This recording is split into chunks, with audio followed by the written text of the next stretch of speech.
Alamusa utukalo kilita samba fila ani mugani saba amunu sogolendo ana mali kunnafoni bololo siraw fɛ mali kɔnɔ fo ka taa se mali kɔkan ma an b'a fɔ aw bɛɛ lajɛlen ɲantuma aw bisimila a ka bi kunnafoniyaw kɛnɛ kan.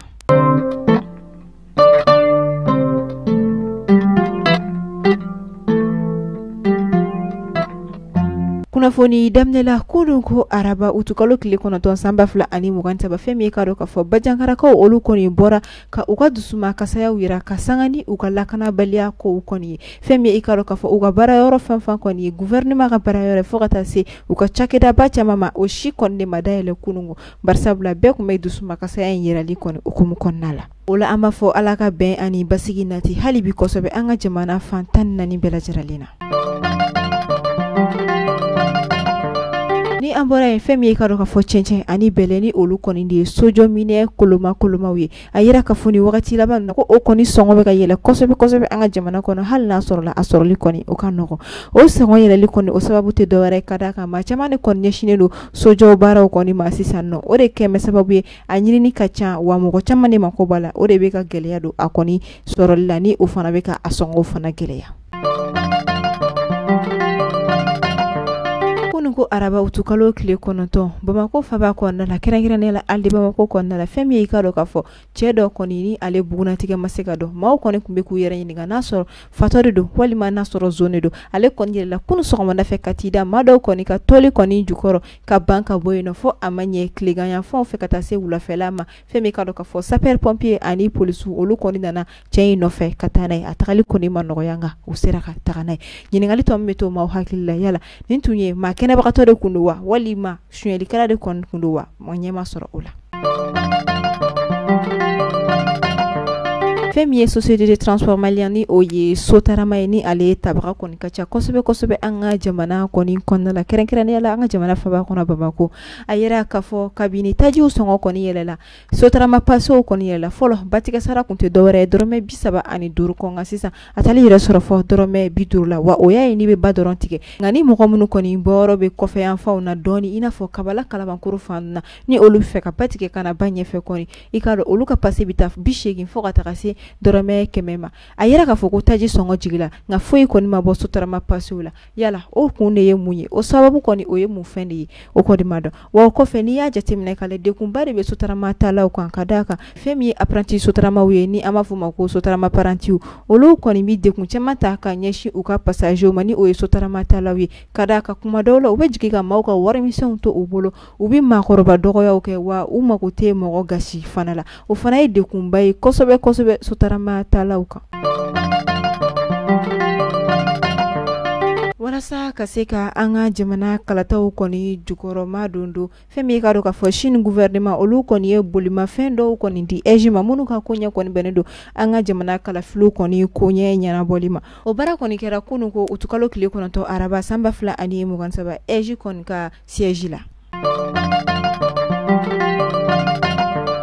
Fɛn min ye an ka jamana ɲɛmaa ye ni o ye colonel Asimi Goita ye kununko ale kɔni ye gafe kɔni dɔ bisimila min tɛ dɔwɛrɛ ye ko fɛn min ye ka dɔn k'a fɔ Burkina Faso olu kɔni ka ambassadrice o bɛna sigi an ka jamana kɔnɔ ni o tɛ dɔwɛrɛ ye Madame Dambele Julienne Sano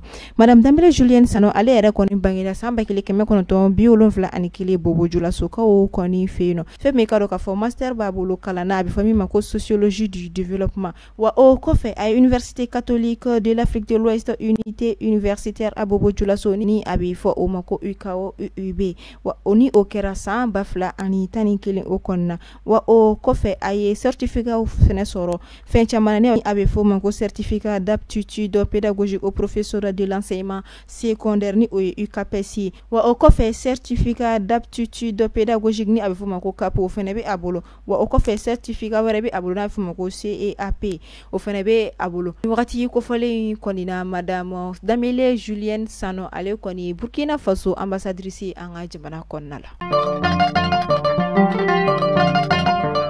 Fɛn min ye i ka dɔn k'a fɔ direction nationale des domaines a bɛ fɔ o ma ko DND tuguni olu kɔni tɛmɛna u ka laɲini kɛlenw kɔni na barisabula n'i ye a taga lajɛ kalo 3 fila tɛmɛna ni o ye kalo 6 tɛmɛnen ye u ka baara tɔgɔ jɔ 109 sara la o kɔni ye kunnawoloba ye kosɛbɛ DND maaw kɔni bolo ni o ye direction nationale des domaines ye.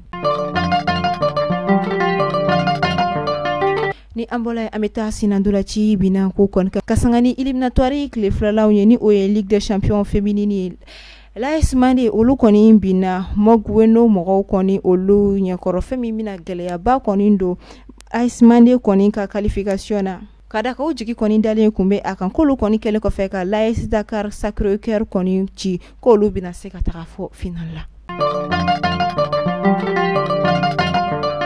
ameta ko kan kibaru la kun na shini tarata shuka duguje kurungo araba la femi ka do ka fo Gabon wa kauka suku bado koni beno tasuma koni willa la ka suku koni ka abeke bugurije femi koni kara de kumba ni suku feregaloma wa ka don ka fo na ko malian chama de fana tumi fereke ni suku in konna la nube bokata tunga fe kubeta fenyine na ni afrani de kusuku koni be usoro adusuma kasaya koni barka kabo ame do koni ke alaka do uni fembache alaka fali fena mika girini oyere wani woro la me do ke anga tukana ke kelingeli bela jarali utara fenyina alaka garsige nyuma nogoya uyi alaku kishi ni geregere nyokono manati nyakabina alaka ke sakatiye uyi kunafoni kunchela adusuma kasa elemeni kunafoni nda au kulokan femi kado ka fo journaliste ani animateur radio ni ale toko Yaya Kulibali kudungo koni ala yale ka kalifo mine alela ama fo alaka bada dali nogoya ai ayanko kitimina ala ko nogoya